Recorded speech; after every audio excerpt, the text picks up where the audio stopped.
I'm recording now.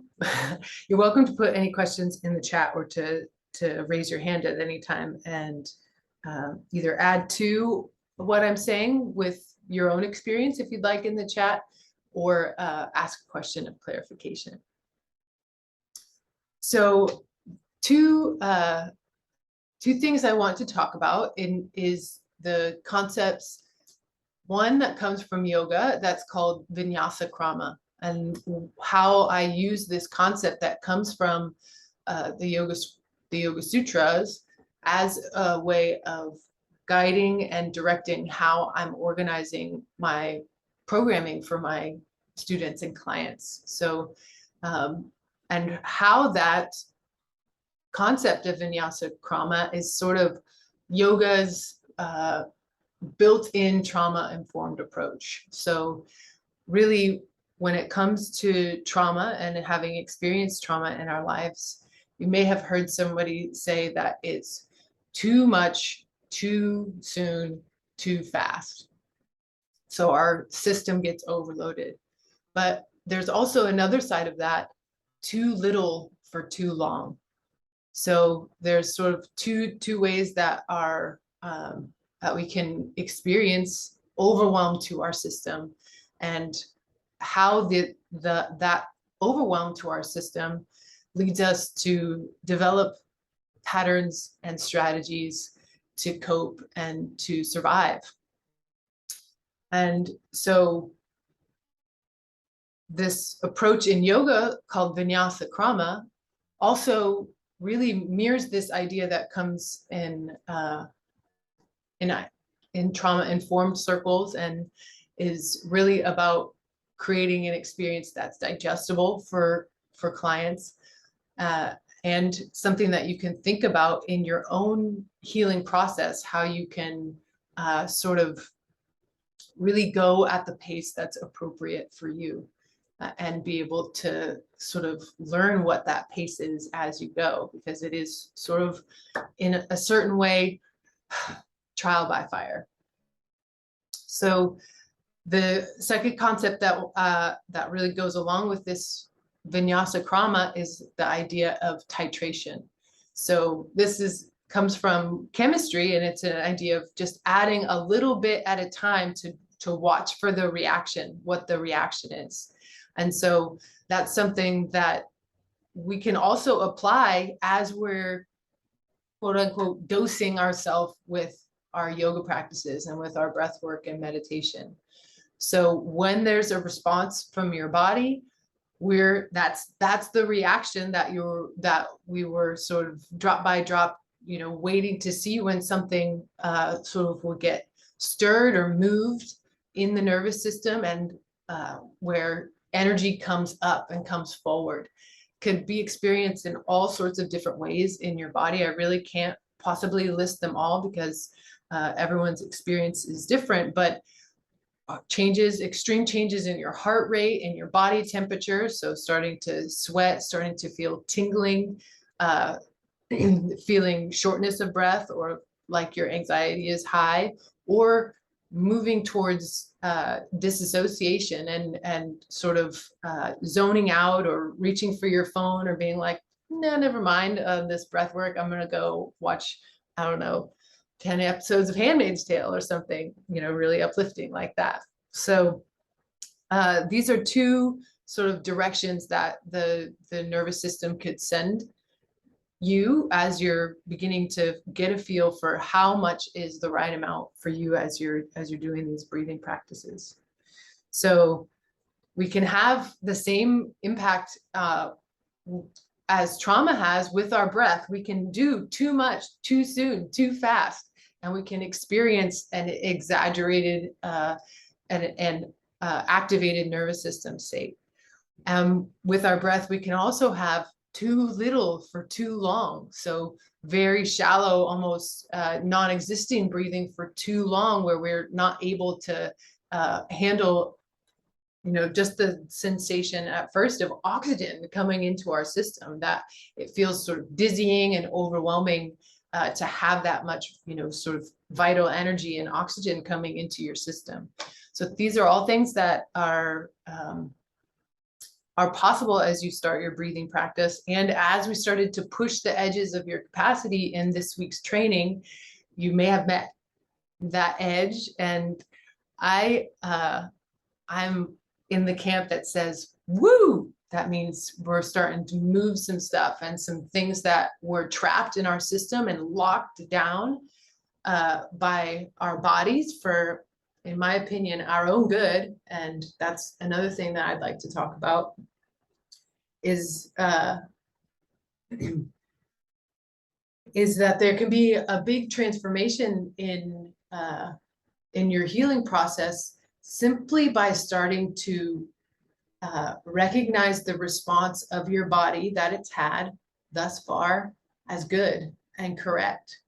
So in my case, I was probably in the too little for too long camp, and also then later in life having some experiences that were overwhelming to my system and extreme invasion to my physical body. So kind of I've experienced both of those camps, and where I tend to move towards in my nervous system is states of disassociation. So part of the process of healing that was starting to think of them as magical powers of disassociation. And I say that lightheartedly because it's hard. It's a difficult thing to go through when you sort of wake up to yourself and realize again that you've kind of checked out completely. But through that process of waking up again, just like happens in our yoga practice or just like happens in our breathwork practice, and recognizing, oh, I have been actually acting in a habituated way. I've been in a state of, too much stress for too long. And so it's activated this pattern in me. And this pattern is to check out and to leave.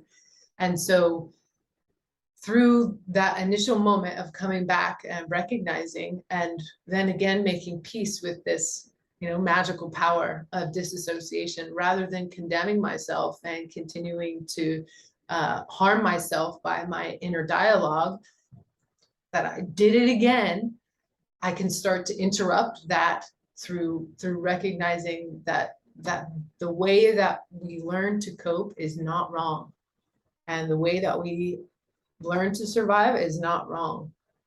And so nothing that your body presents or does is wrong. And so simply making peace with that, and then again returning to your practice, beginning again, becoming established in your breath. Because in those moments where you become constricted again and you recognize you've been in a habituated pattern, the only thing to do is return to presence and come to your breath and breathe again. So even as I'm talking about it, I can feel this restriction happening in my diaphragm. And so the only thing that can help release that restriction, and therefore the habituated things that we've sort of locked away deep inside, is to breathe in and down again and move the diaphragm and allow myself to feel the anger that I have again for what's happened, the grief that I have again for all of the times that I've had to go through this pattern again and again, and just let the sadness of, God, why did that happen to me? And why is it still something that's affecting me? Let all of that just come to the surface and allow those emotions to be, and be with them. And through that process, again and again, our breath work guides us to releasing and moving what we can handle. And so if you find yourself resisting your breath practice, know that it may be because I don't want to feel that stuff that I felt that one time, whenever it really activated me again. But through this concept of titration and vinyasa krama, taking it step by step, not taking it to 10 steps down the road when you're going to be where you eventually will be and where you want to be right now, simply taking the next step And so what may have happened from this week's breathing practice is you realized what your breath capacity is, how long you can inhale for and how long you can exhale for. And so if you found that a 5-second breath or a 6-second breath was beyond your capacity, then all you'll do is simply reduce that back. And so we'll today do a practice where we do just that. We will bring it back and find a really slow, steady, easy pace, more like 3 or 4 seconds. So that if you find the 5 or 6-second one to be too activating and too long for your breath, then modifying with this shorter one. And literally within just a few weeks, if you stay with it, you'll be ready for the next one. It's actually really amazing how quickly these ratios can expand and how much your capacity can expand quickly through little bits every day. And so if within a single practice you find yourself feeling anxiety, or you find yourself feeling like you're moving towards a disassociative state, or losing your focus or your attention or your care, then just allow that to be your practice for the day. Don't force yourself into it that day, but also don't let yourself go away from it completely. Come back again the next day, or maybe one more day if it feels like you need a little bit of time to fully have yourself recovered. But there's no reason to be afraid of your breath. Your breath is what I hope to make your best friend for the rest of your life. The signal to you of what's going on in your body and in your nervous system, and the starting point from really having an embodied awareness and this connection to your body, that it starts to lead the way a little bit. I heard a quote from Dr. Robert Svoboda, a very famous Ayurvedic doctor and teacher. And as soon as I said that, of course, I go blank from the quote. Oh, I remember that following the body is health. Doing what the body needs is a measure of health. And so when we're doing these practices of embodiment, we're going to find all the things there that we have not wanted to previously feel. Whatever it is that we've been staying in our head to avoid feeling, we're going to touch that. And we're going to come in contact with that, and with our attention and with our knowing. And there's going to be a process of integration that you have to go through each time you touch it again. And that's why they say things like the healing process isn't linear, it's a spiral. So you come back and you touch that place again, and you digest what you can, and you move through what you can, and then you kind of let it release and digest, and it comes back around again and again in that way. And so how this ties into how my programming works is everything is paced according to you. There's a structure put in place that hopefully you can allow your mind to rest in, and to trust, and to know that I've created programming that is step by step, and that the learning compounds over time, and that it's trauma informed, and that it is taking it from the very beginning. It's not putting your body in, or putting your breath into places that are dangerous for you in any way. It's building step by step the structural awareness and the structural capacity to, when you're ready, start to push your capacity and train the nervous system to hold more load and to build capacity.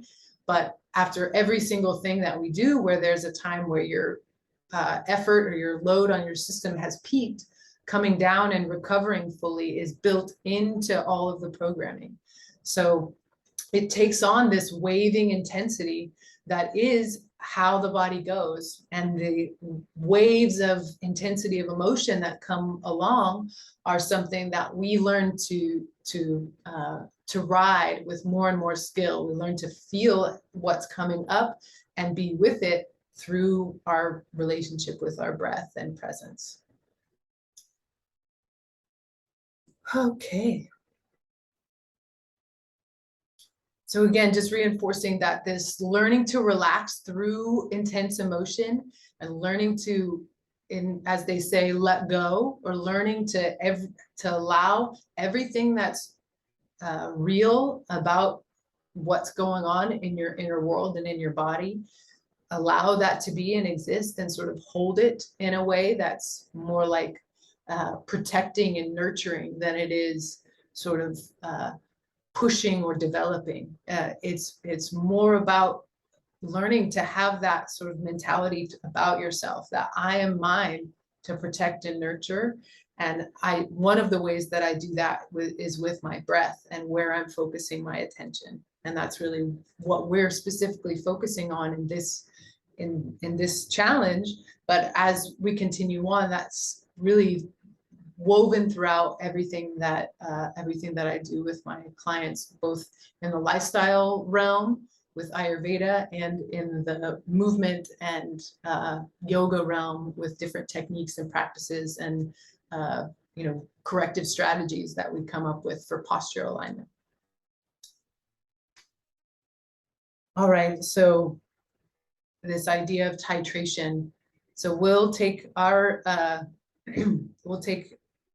sort of this opportunity to create a dose that's a little smaller so that you can learn a little bit about how you could do that for yourself, right? Because these guided practices, the goal is not to make you dependent on the guided practices or make you dependent on me in any way. It's to deeply reinforce new patterns of breathing, have the guided support for your attention and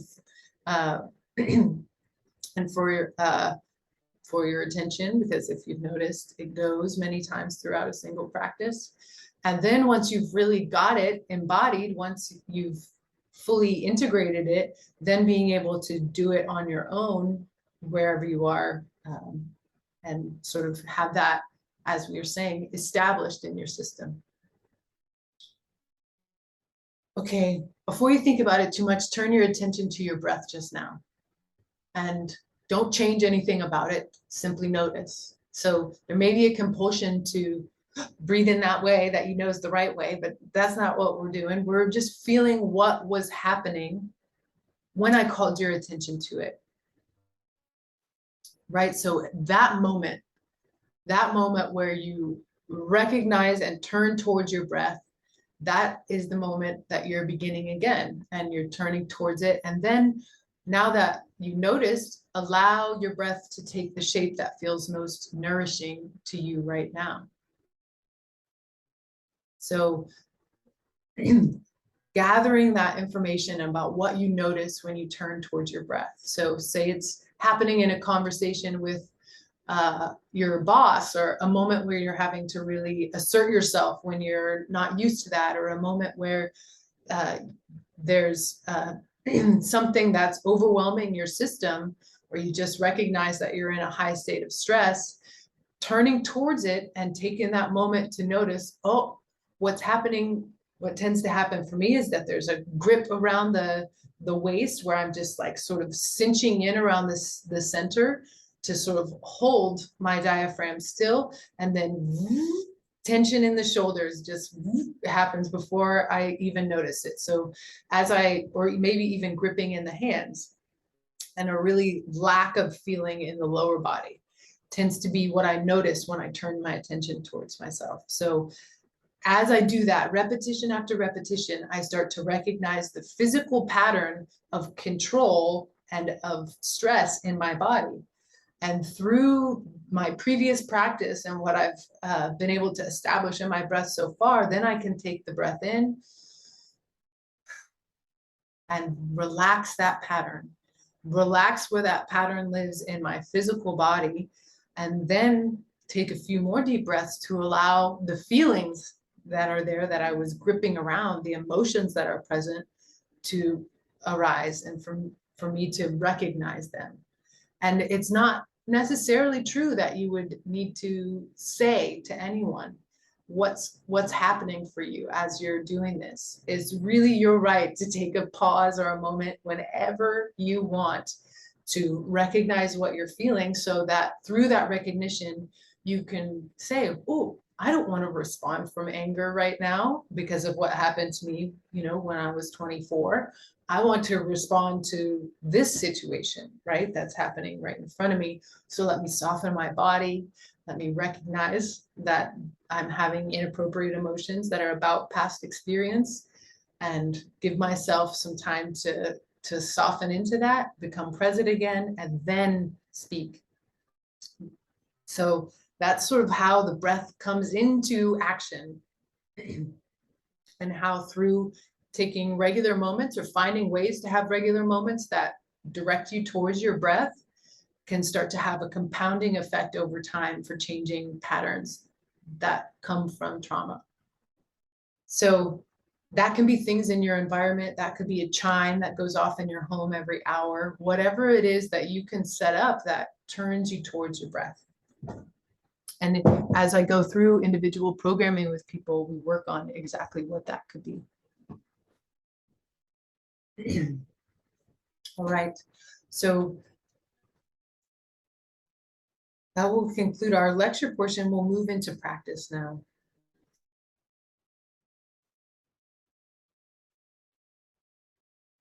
So taking an upright, stable, comfortable posture, whatever that is for you. And then bringing breath in and down. So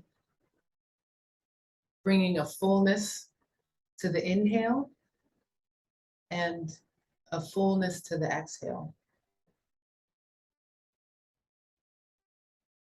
And just noticing the breath pattern that's in place. And see if you can start to kind of add gentle pressure to fill more. So to fill into the side bodies and the back body. Find where there's more space for breath in your torso. And through these practices, we're starting to expand our idea of what the breath is and does. And we're no longer thinking of it as only air into the lungs, which of course is happening, but we're thinking of it as prana or life force energy into our whole being. So from the base diaphragm at the pelvic diaphragm up, expanding into the side bodies of the breathing diaphragm, and then filling all the way up to as high as feels comfortably possible in the upper back and shoulders, with an awareness at the top diaphragm or the soft palate. Could bring our mouth containment into place, and notice as that happens, what goes on with the nostrils.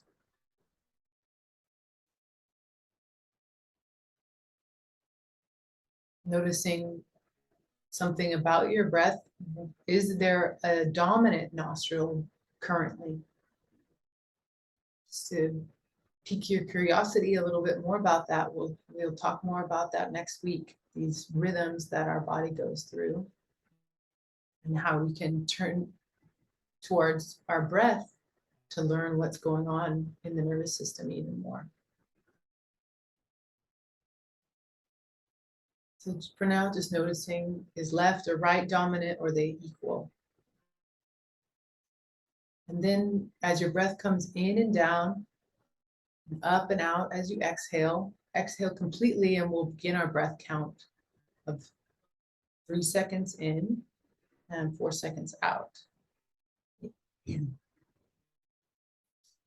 Next exhale, we'll begin for a count of 1, 2, 3. Exhale, 1, 2, 3, 4. Inhale, 2, 3. Exhale, 2, 3, 4. Inhale, 2, 3. Exhale, 2, 3, 4. Inhale, 2, 3. Exhale, 2, 3, 4. Inhale, 2, 3. Exhale, 2, 3, 4. Inhale, 2, 3. Exhale, 2, 3, 4. Inhale, 2, 3. Exhale, 2, 3, 4. Inhale, 2, 3. Exhale, 2, 3, 4. Inhale, 2, 3. Exhale, 2, 3, 4. Inhale, 2, 3. Exhale, 2, 3, 4. Inhale, 2, 3. Exhale, 2, 3, 4. Inhale, 2, 3. Exhale, 2, 3, 4. Inhale, 2, 3. Exhale, 2, 3, 4. Inhale, 2, 3. Exhale, 2, 3, 4. Continue at this pace, or noticing what pace did you go to? What is your breath count? How long is the inhale? That's no strain, no over efforting, but not too shallow. Smooth transition to an exhale that's complete but effortless. So finding that pace, once you do, you could, on your phone, record something like this for yourself, where one time through, for however many minutes you have available, you could create the pace that you're counting. So if you found here that 3 seconds in and 4 seconds out was about right for that time, that was about 5 minutes. So if you noticed that you're starting to feel anxious or feel stressed, or that there's any strain in the breath at all, you could even decrease your time more to 2 seconds in, 3 seconds out. Or if it felt like possibly towards the end, you were ready to move into 4 seconds in, 5 seconds out. Do this 3 seconds in, 4 seconds out for 2 or 3 more times, and then move up to the next number count. You could allow your breath to start to expand more towards the end of the practice too, as you start to get more capacity. But keeping a consistent breath is what we're after here for a certain amount of time. So just noting how that felt. And you're welcome to continue breathing at this pace for as long as you have available, whatever pace you found is right for you.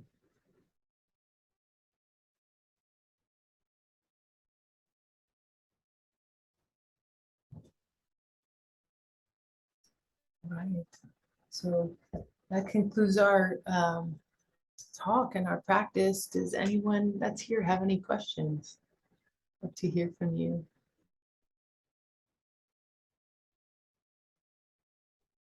Let's see, Molly and Ray. Hi. Yeah. So you're welcome to unmute. Did you say, is it okay if I ask a question? Yeah, okay. Okay. I just had a question about disassociating. If you could give maybe a couple examples of what that looks like. Were you saying that sometimes when you reach for your phone or TV is an example of disassociating, or was that just? Well, that's a way that we can check out, right? Check So out. disassociation is like what's happening in the body, like we're no longer associating with what's being felt. So usually for me, it involves going into a lot of planning and a lot of thinking about other people's problems. So my mind being pulled up into the totality of my experience. So sometimes for me, this can happen in the middle of a practice, in the middle of a workout. Something will happen, and all of a sudden I realize I'm I'm in the kitchen now, and what the hell? Yes. So it kind of those gaps in our awareness and how we get, moved off of from whatever we were trying to do that was an embodiment practice. So a lot of times I'll find myself just like laying on the floor, staring at the ceiling, not doing a practice in specific that I was intending to, but just sort of spaced out, like gone. So there's either moving into hyperactivity or doing things or worrying about, things that probably aren't your business, or they could be your business, but, worrying in the mind, or there's sort of blankness, a spacing out, where you kind of lose track of time and don't do the things that you maybe had on your agenda. Yeah. Okay.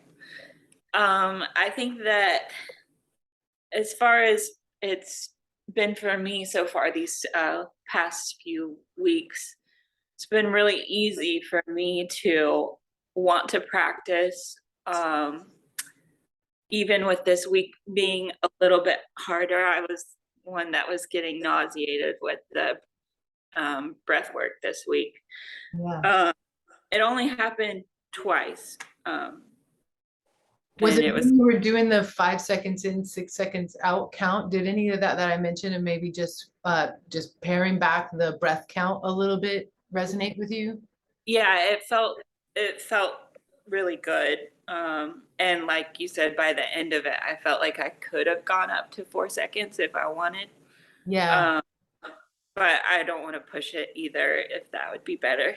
But for the most part, when I would feel nauseated before was maybe it was contributing in the crocodile pose. Maybe it wasn't usually during that. It was usually during the 5-minute meditation session where we were trying to keep 6 beats in and out. But I was doing 4, but I was really pushing myself for 4. It Mhm. definitely wasn't an easeful thing, which when I look back on it, I was almost treating it like a workout. That's Would really you, do. what? That's easy to do. Like, Yeah, all right, we're doing this. Sort of that mentality has been really sort of uh, encouraged in our life, in my experience, a lot. So yeah, yeah, it's kind of treating it as a goal to be achieved, but also just thinking of it like a gauge, and thinking that whatever was released, or whatever you were able to move, that it is forward movement, so it's not a harmful thing. yeah. And to me, that really came through when you messaged me because that brought the positive side back into it because um, you had said like trust your body to digest whatever you're feeling and ride the waves. And I think that was just a good reminder. And I'm actually really excited to see. It's nice to see something happening, you Mhm. know. So even if it does feel negative, it's not like making me nervous to practice at all. Yeah. Um, but yeah, the first week was very like peaceful and meditative, and this week has been definitely a little more rocky. But I'm kind of excited about it. So Good. I love to hear that. It's sort of like that in our one of our next sessions, we'll talk about sort of how there's these cycles within the breath, and then there's also these cycles within our larger healing process. Cycles where it's more like an exhale, and where it's really time to release and let go and purify. And there's times when it's like an inhale, and it's really time to rebuild and add to your system and really move outward and flourish. So those cycles are inside of the healing process, because although we'd like to just get headstrong enough about it and do the damn thing, yeah, it doesn't work that way. It's not the way of it. So this way that takes on waves and does so in a in the right proportions so that the system doesn't get overwhelmed. By the system, I mean you, your organism, and what its capacity is, so that, you know, there isn't a larger time period of disassociation which can happen, which is kind of moving away from, you know, your healing altogether. You know, if you push yourself, there is the possibility that you could rebel. Because I speak from experience, having really a tendency to jump in the deep end with things, and then you know, swim to the shallow end, crawl out of the pool, lay on the side of the pool trying to catch my breath, and then leave and never fucking come back. Right. So, and all of that being me, no one pushing me or telling me to do more, or that it wasn't right, but just really this tendency to want to get it over with already, and sort of riding the waves of what happens from that sort of mentality. Yeah. And looking back on it now, I can see I was really pushing myself too hard, but I definitely wanted to like speed things up, and I also like taking things slow. So I just need to remember to take it slow. And like, even with the breath practice today on Zoom, I could already tell by the end of it, you know, like you just can sense that your lungs are opening up a little bit. And in the long run, it probably won't take me that long if I keep practicing to expand. But yeah, there definitely was like, I don't want to be left behind. Yeah, no, you're never left behind when you're with yourself. That's for sure. So I love hearing that. Thanks for sharing your experience. Yes. Really valuable. Thank you. Yeah, Yeah, I have a comment and a question. great.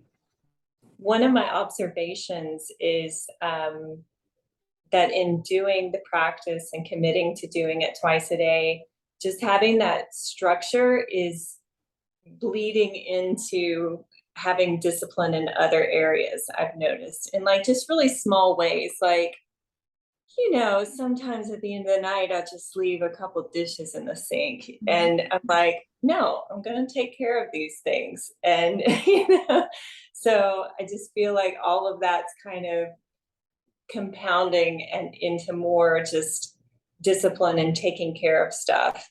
And then as a result of just like taking care of these little things, like I find myself with more time. And it's not to like fill it up with more stuff, but it's just kind of like, whoa, like I have more spaciousness. Yeah. So I love that. Yeah, I find the same thing with just like a single anchor, and the anchor has to yeah, be doable, because you know, in a similar way, my mind wants to say like, okay, activate ultimate yogi discipline now, you know, and I'm just gonna like go into that perfect routine. But yeah, starting again with our breath and where we're at, and just, you know, adding a little more vital energy to our system, and suddenly we're just doing naturally the things yeah, that we need to do, instead of being like feeling like our routine is like something we're forcing upon ourselves. yeah, yeah. I think it's just like more movement, you know, like you just kind of get stuck sometimes. Like, just do that later. And it's like, no, I've got the energy and the mind to just like take care of whatever this thing is and not put it off. So that's been an unexpected positive thing to come about. And my question is, like, if I wanted to integrate some of this breath expansion and practice like into my asana, like how would you sequence that? Would you do some of this before your asana or at the end? How would you do that? So I really would say sprinkling it throughout. So if, for example, you find that your ratio that you're working with is 4 seconds in, no pause, 5 seconds out, 1 second pause. Spending 3 or 4 minutes in crocodile or in some posture, establishing that rhythm, and really get that grooved in, and then see if you can maintain that rhythm throughout your asana practice. In my programs, I naturally throughout sequence the breath to develop through each class as they go. And it's often, I find that whenever I'm doing my asana myself without the breath cue reminders, I often veer off from it. So I would say if you establish it at the beginning, like do a flow, or, you know, I'm not sure how your practice is structured, but you could, you know, take little micro recoveries and do more breath in between things. So in a similar way, like take on a wave of asanas and then use the time just focusing on your breath pattern as your recovery. Great. Awesome. Thank you. Yeah, I'd be happy to send you a practice that sort of has the breath woven throughout so that you can see what I'm talking about. Yeah, that would be awesome. Great. Thanks. Yeah, and then I'd also like to offer you guys something for being on the call here. And it is, as soon as I find it, a video of that is explaining polyvagal theory and a little bit more about the nervous system aspect of the things that we're doing. So learning Snap here is woven into every part of my.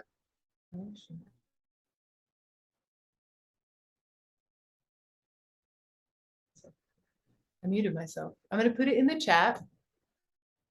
And so you can open it up, and it's a YouTube video that I think it's about an hour long or so.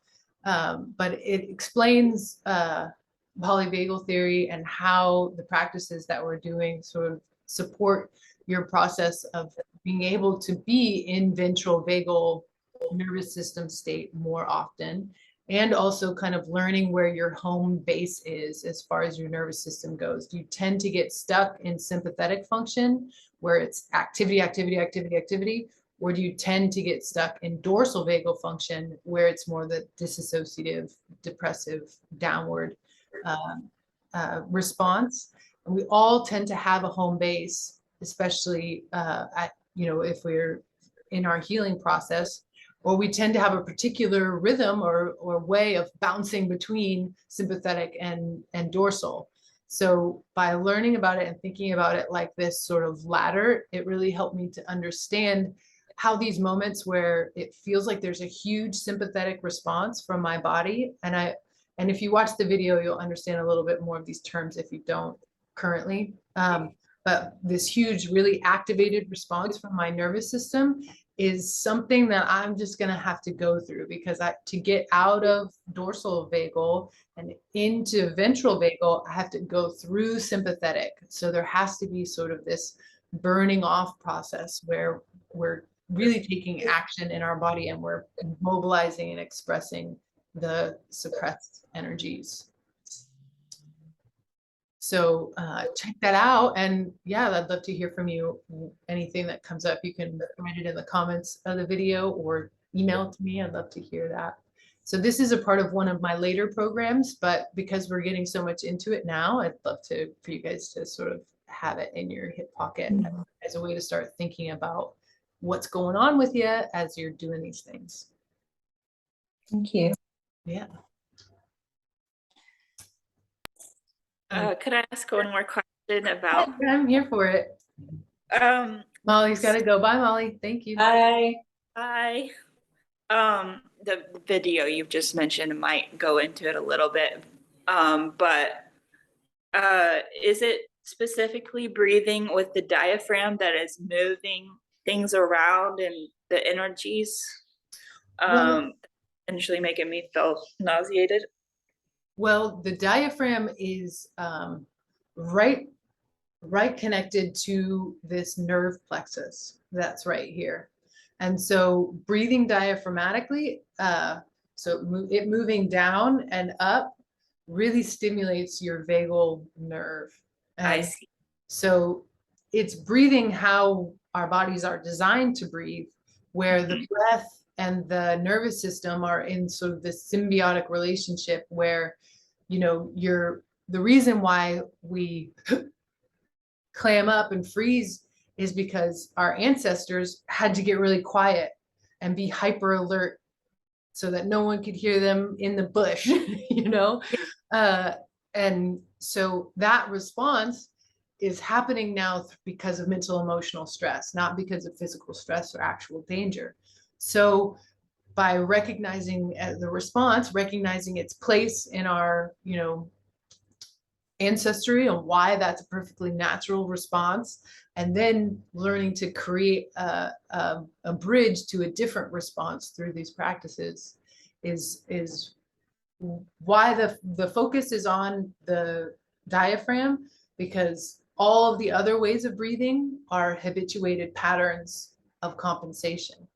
And so as we start to breathe there, we start to tap into what our body is naturally able to do, which is process trauma, which is digest difficult things that happen to us. And so really it starts to transform this idea of what happened to us being something that puts us into a victim state, but rather something that has called us to become stronger and has actually provided the impetus for us to grow and develop. So transforming how we think of the events of our lives also really can speed up the healing process, because if we have stories underneath things, you know, the breath is sort of also maybe unlocking some of those memories or those stories that we aren't conscious of, but are imprinted on us because of our life circumstance and what's happened. I see, that makes sense, because it is just such a new way of breathing.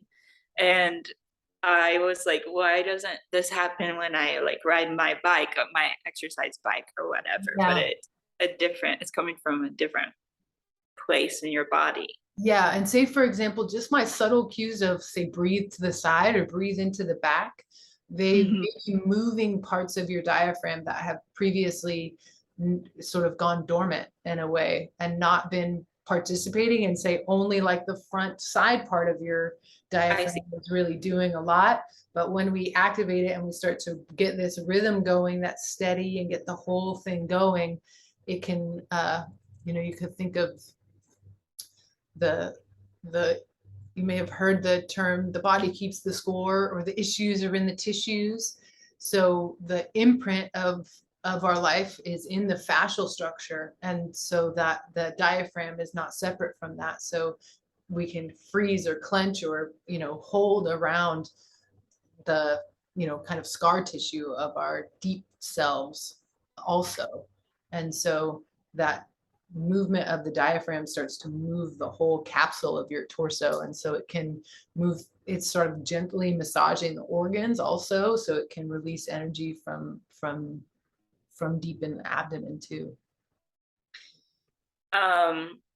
That's one aspect that of breathing that I can't quite find yet. It'll probably click into place, but the breathing from the sides, I can't figure out where that is right now. Mm-hmm. The side body. Yeah, it can help to let me try to think of a the main thing that I use is touch, is going to someone and putting my hands there on either side. So just holding your hands there and really feeling it move into either side, and having the feedback loop of your hands might help you get that connection. Okay. Yeah, well, I don't know if you want to cut this from the replay or whatever, but Sure. I'm gonna stop recording. okay. Bye, everybody else.